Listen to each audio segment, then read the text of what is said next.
Hey, welcome to day 9 of this series called Relation Fit. 14 days of Bible study and walking. Are you walking? Or are you just doing the Bible study and listening to some audio? I want you to walk. I want you to lace up your sneakers and head out the door if you can.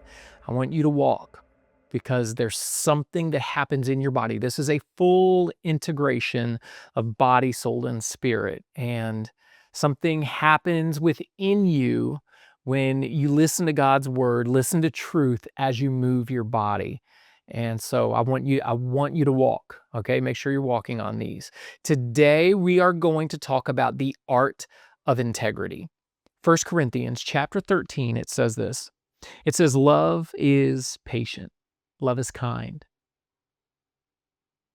Love does not envy, is not boastful, it is not arrogant, it is not rude, it is not self-seeking, it is not irritable, and does not keep a record of wrongs.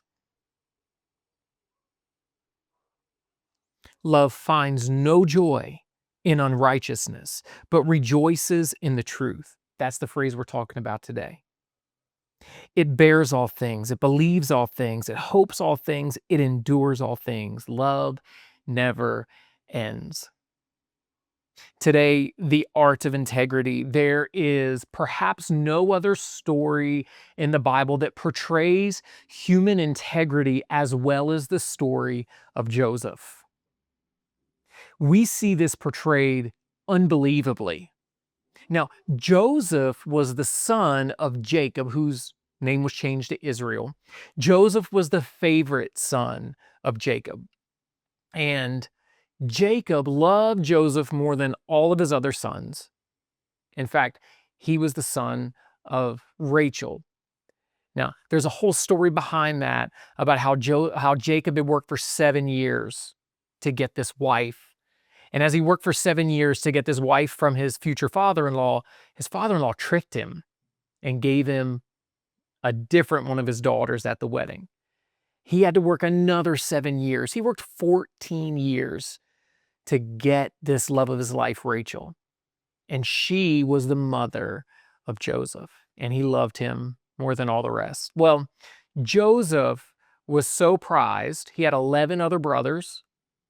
And he gave his son Joseph this coat of many colors. Why does it matter that he gave him a coat of many colors, right? You may have seen Joseph in the Technicolor Dreamcoat or all these different movies and portrayals of Joseph with this multicolored coat. Well, a coat of that many colors in that day and age would have been extremely expensive in order to obtain.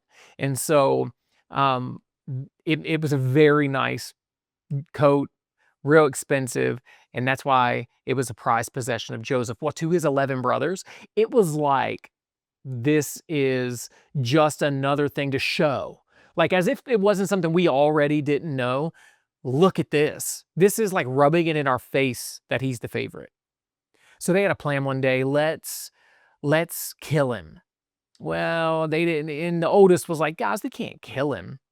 And so they threw him in a pit, dug a hole, threw him in a pit until they figured out what they could do with him.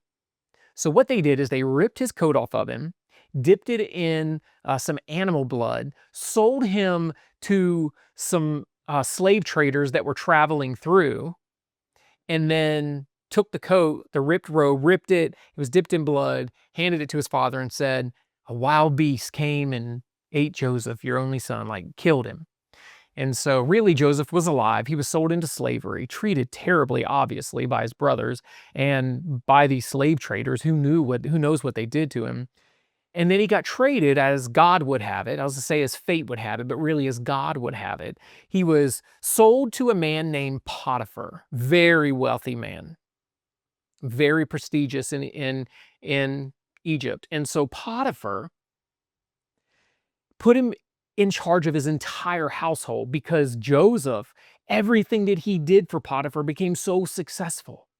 Everything he touched just blossomed and bloomed, and Joseph was really good at what he did. He had integrity. Joseph, one day, we see this in Genesis chapter 39, he had been put in charge of the entire household of Potiphar, and this is what the Bible says. It says, now Joseph had been taken to Egypt, and an Egyptian named Potiphar, and an officer of Pharaoh and the captain of the guards, who brought him from the Ishmaelites who had bought him there. The Lord was with Joseph. We see that phrase over and over again in the story of Joseph. And everything he did, the Lord made successful. And Joseph found favor with his master and became his personal attendant. He eventually put him in charge of the entire estate, and this is what happened. Now, Joseph was well built and handsome, like me. No, I just playing. But he was well built and handsome. This is important. After some time, his master's wife looked longingly at Joseph and said, "Sleep with me." But Joseph refused. "Look," he said to his master's wife, "with me here, my master does not concern himself with anything in this house, and he has put all that he owns under my authority. No one in this house is greater than I am.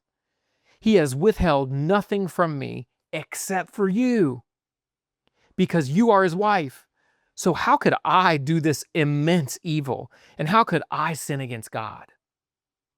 Although she spoke to Joseph day after day, she kept trying to get him day after day. He refused to go to bed with her. Now, one day he went into the house to do his work, and none of the household servants were there. She grabbed him by his garment and said, "Sleep with me." But leaving his garment in her hand, he escaped and ran outside. And when she saw that he had left his garment with her and had run outside, she called her household servants and said, "Look," she said to them, "my husband brought a Hebrew man in to make fools of us. He came to me so he could sleep with me, and I screamed as loud as I could. When he heard me screaming for help, he left his garment beside me and ran outside." So she put Joseph's garment beside her until the master came home, Potiphar, and then she told him the same story that she told the handmaidens. She told a lie. And when the master heard the story of his wife had told him, "These are the things your slave did to me," he was furious and had him thrown into prison where the king's prisoners were confined. So Joseph was there in prison. I mean, this dude can't get a break. He had some favor, and then this woman lies about him because of his integrity. You would think when you have integrity that it leads to blessing, but integrity doesn't always lead to blessing, and more times than not, integrity will cost you something. But it's worth it. Joseph, while he was in prison, it just so happened that God put two of Pharaoh's servants in prison with him, because he was in prison where the king's servants are. And one was a butler, one was a baker. He interpreted their dreams. What he said came true. And he was like, "Guys, remember me when you go out there." They didn't. Years went by. Joseph's still in prison.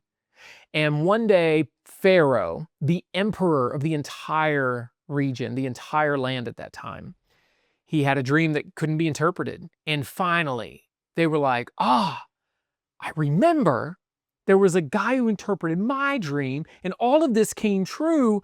His name was Joseph. He's in prison. Go get him." Joseph made it happen, and he came out and he told Pharaoh the dream, and it came true just as it said. Pharaoh put him in charge of everything, just like Potiphar did, except now he's over the entire Egyptian empire. Well, as God would have it, fate would have it, there was a famine in the land that Joseph had prepared for and Joseph had predicted through the dream interpretation. And what happened was the famine spread so far that his father's family needed to come to him to get their food. They traveled some distance and they came to him, and Joseph's brothers were standing right in front of him begging for food. And then they didn't know who he was, but he recognized each one of them. Through a series of events, eventually Joseph revealed himself to them. They were terrified. They thought that he was certainly going to have them imprisoned or killed.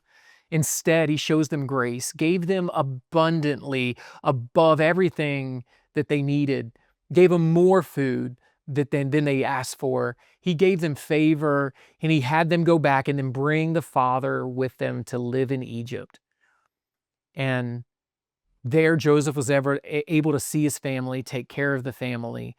And where Joseph could have and should have, maybe in your eyes, in my eyes, repaid evil for evil, like maybe this is the opportunity God gave him to get vengeance. He gave grace because Joseph had integrity.